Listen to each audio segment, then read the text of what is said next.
The entire classroom froze as the principal walked in, holding a crisp envelope with gold lettering. He looked around the room before his eyes landed on a boy sitting quietly at the back, his clothes worn, his backpack torn at the seams. Principal, firm, clear. Ethan Carter. Congratulations. You've been awarded the National Merit Scholarship.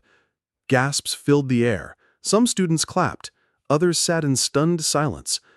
But the loudest silence of all came from the front of the room, where Mrs. Henderson, the very teacher who had mocked Ethan's dream of going to college, stood pale and speechless. And here's the irony. The same woman who laughed at his dream was now being forced to watch it come true. But how did a homeless boy with nothing, no home, no resources, no support, reach this moment? Let's rewind. Before we dive in, make sure you're subscribed. Each week we bring you stories that remind us of an incredible truth. Sometimes the smallest voices carry the deepest wisdom, and often the people we dismiss are the very ones rewriting the story of our lives. Ethan Carter was 12 years old, living in a shelter with his mother after his father abandoned them. He came to school every day in secondhand clothes, his shoes too tight, his notebooks filled with scraps of paper instead of proper supplies. One afternoon, his teacher, Mrs. Henderson, asked each student to share their dream career. When it was Ethan's turn, he stood nervously but proudly. Ethan, softly, "I want to be an engineer and build bridges that connect cities." The room snickered, and then Mrs. Henderson laughed too. Mrs. Henderson, mocking, "Ethan, maybe you should focus on finding a home first. Bridges, college, do you know how expensive that is? Dreams like that aren't for kids like you." The class erupted in cruel laughter. Ethan sat down, humiliated.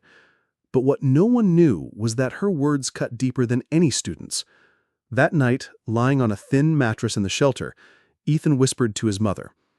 Ethan, determined, "I'll prove her wrong. One day, I'll build something she can't laugh at." His mother, exhausted but loving, kissed her forehead. Mother, softly, "You already are, Ethan. Just don't give up." Those words became his anchor. Ethan had no internet at home, so he walked to the public library every evening, staying until it closed. He studied under dim lights, sometimes skipping dinner to finish assignments. Other kids had tutors. Ethan had old textbooks from the library's discard pile. And yet, his grades climbed. Quietly, consistently. But Mrs. Henderson never noticed, or maybe she chose not to. Months later, Mrs. Henderson handed back an exam. Ethan had scored the highest in the class. Instead of congratulating him, she smirked. Mrs. Henderson, sarcastic, "Impressive, Ethan, but remember, good grades don't pay tuition. Don't get your hopes up." The class laughed again. Ethan stayed quiet, but inside a fire burned. What Mrs. Henderson didn't know was that Ethan had secretly applied for a national scholarship program. He poured his heart into the essay, writing not about what he lacked, but about the bridges he dreamed of building, both literal and metaphorical. He wrote, "I don't just want to build bridges of steel. I want to build bridges between people who think kids like me can't succeed and the truth that we can." Weeks later, the principal entered the classroom with that crisp envelope. The silence was deafening as he read Ethan's name. Principal, smiling, "Ethan Carter, you've won the National Merit Scholarship." The room erupted. Some cheered, others whispered in disbelief. Ethan's mother, waiting outside the door, covered her face and sobbed with pride. And Mrs. Henderson? The woman who once told Ethan his dreams were impossible. Her jaw tightened, her eyes wide with shame. The tables had turned. But just when Ethan thought he had proven her wrong, something unexpected happened. That evening, he found a note slipped into his torn backpack. It was from Mrs. Henderson. Her handwriting was shaky. The note read, "Ethan, I was wrong, but you don't know the full story. Meet me tomorrow after school. There's something you need to hear." A homeless boy who dared to dream, a teacher who mocked him only to watch him rise, and a scholarship that silenced the laughter. But the note? It hinted at secrets no one saw coming. The question is, what could a teacher who laughed at his pain possibly have to reveal now? When Ethan pulled the crumpled note from his backpack, His hands shook. It was signed by the same teacher who had mocked him, belittled him, and laughed at his dream. "Meet me tomorrow after school," the note read. "But why?" Ethan whispered. His mother frowned when she saw it. "Ethan, be careful. People who laugh at you don't always want to see you rise."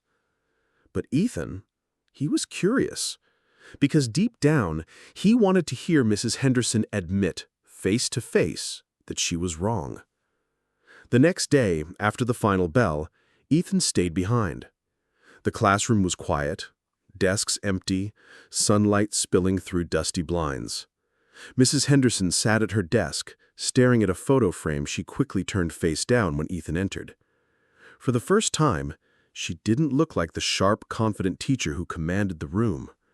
She looked fragile. Mrs. Henderson softly, "Ethan, sit down." Ethan hesitated, but pulled out a chair. Mrs. Henderson took a deep breath, her voice trembling. "You think I mocked your dream because I wanted to hurt you. And maybe I did, but not for the reason you think." Ethan's fists tightened. He had replayed her laughter in his head 1,000 times. Ethan firmly, "Then why? Why make me feel small when I was already struggling?" Her eyes filled with tears. "Because I saw myself in you." For the first time, Mrs. Henderson opened up about her childhood. She told Ethan how she had grown up poor, in a broken home, with teachers who told her she wasn't smart enough, how she dreamed of becoming a scientist but was laughed out of the classroom. Mrs. Henderson choked up. "I let their words define me. I gave up. I became a teacher, but I buried my dream. And when I saw you, hungry, struggling, but daring to believe, I laughed, because I couldn't bear to see you succeed where I had failed." Ethan's anger softened, replaced with confusion. Ethan quietly, "So you mocked me because you were jealous?" Mrs. Henderson nodded slowly, ashamed. Ethan was speechless. The same woman who crushed his dream had once been just like him. And instead of lifting him up, she had tried to drag him down. But then came the twist. Mrs. Henderson slid a folder across the desk. Inside were old yellowed papers, college applications she had never submitted. Mrs. Henderson, voice breaking, "I keep these all these years, Ethan. They remind me of what I lost. Don't let anyone take your dream the way I let them take mine." Ethan stared at her. Part of him wanted to forgive. Another part wanted to shout. But then Mrs. Henderson leaned in. Mrs. Henderson, pleading, "And Ethan, there's one more thing. The scholarship you won, it's not what you think. There's something hidden in it, something that connects to me." Ethan's eyes widened. Ethan, confused, "What do you mean?" Her voice dropped to a whisper. "Ethan, tomorrow everything will come out. And when it does, you'll see why I was so afraid of you winning." And just like that, Ethan's world flipped again. He thought he had silenced the teacher who laughed at him. He thought winning the scholarship was the end of the story. But instead, it was only the beginning. Because Mrs. Henderson's dark secret was about to shake not just Ethan's future, but the entire school. So the question is, what truth is hiding behind Ethan's scholarship? When Mrs. Henderson whispered that Ethan's scholarship wasn't what it seemed, his heart stopped. For months, he thought this was his ticket out of homelessness, his chance at a new life.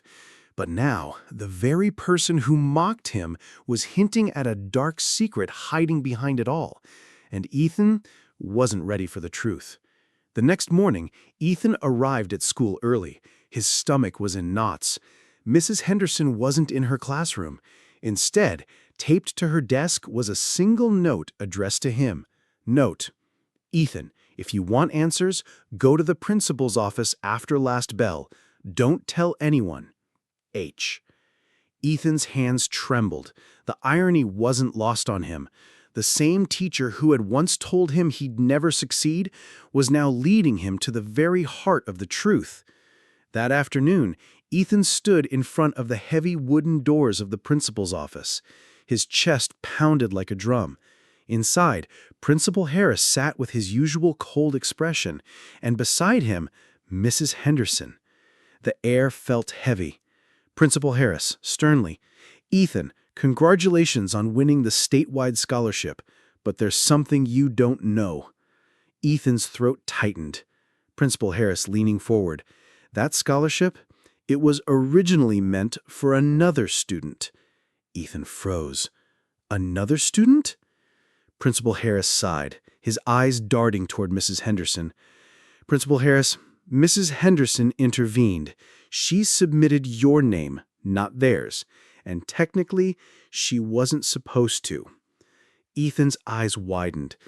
Ethan stammering, "You mean she chose me? After everything she said? After laughing at me?" Mrs. Henderson's voice cracked. "Mrs. Henderson, I couldn't let history repeat itself, Ethan. You deserved it. And the student it was originally meant for," she paused, swallowing hard, "was my own son." The silence was unbearable. Ethan looked at Mrs. Henderson in shock. Her son! The same teacher who tore his dream apart had secretly risked her career to give him the very chance she denied her own child. The irony cut deep. Ethan, hurt. "So you tried to destroy me in class, but behind closed doors you were helping me?" Tears streamed down Mrs. Henderson's face. "Mrs. Henderson, I was wrong, Ethan. I laughed at you because I hated seeing your fire. But in the end, I knew you were exactly who the scholarship was meant for. Someone who wouldn't waste it. Someone who needed it more than anyone." But Principal Harris wasn't moved. His voice thundered through the office. "This is a serious violation. Mrs. Henderson could lose her job. And Ethan, if word gets out, your scholarship could be revoked." Ethan's chest tightened. For a moment, the room spun. Everything he worked for, everything he dreamed of, could vanish. Mrs. Henderson reached across the table, desperation in her eyes. Mrs. Henderson, pleading, "Ethan, you have to fight for this. Don't let them strip it away. Don't let my mistake cost you your future." Ethan walked out of that office with his head spinning. For years, he had been the underdog, the homeless kid, the outcast, the one laughed at for dreaming too big. Now, he had what everyone said he couldn't, but it was built on a secret, one that could shatter everything. So the question is, will Ethan's scholarship become the key to his future or the weapon used to destroy it? When Ethan stepped onto the auditorium stage to deliver his scholarship acceptance speech, the world expected to hear a simple "thank you." But what no one knew was that his words would shatter lies, expose hidden truths, and leave an entire school questioning who the real failure was. The auditorium was packed. Teachers, parents, students, even reporters sat waiting. Ethan stood at the podium, the scholarship medal hanging around his neck, his palms sweaty. He could see Mrs. Henderson sitting in the front row, her head bowed in shame. Principal Harris loomed nearby, cold and rigid. Ethan cleared his throat. "People told me I'd never make it, that being homeless meant being hopeless.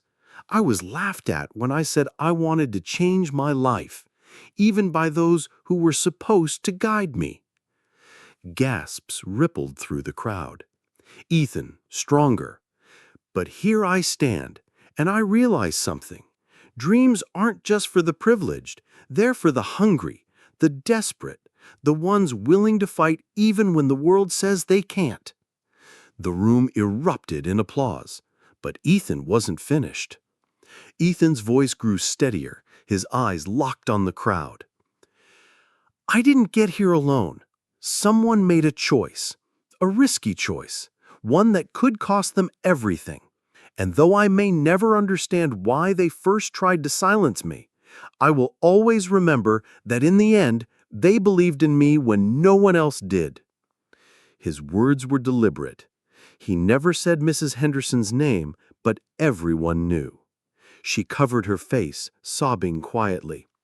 Principal Harris stiffened in his chair, anger flashing in his eyes. After the ceremony, chaos erupted. Parents whispered, students stared, teachers argued. Reporters swarmed the principal. Reporter: "Is it true this scholarship was reassigned? Was there misconduct?" Principal Harris tried to maintain control, but cracks were showing. He barked into the cameras, "The decision was final. Ethan earned this scholarship." But his shaky voice betrayed him. The truth was slipping out.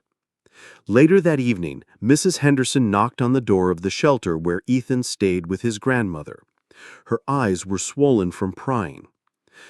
Mrs. Henderson softly said, "I don't expect forgiveness, but I needed to tell you in person. I've resigned. The board demanded it. But Ethan, losing my job doesn't matter. What matters is that you don't lose this chance."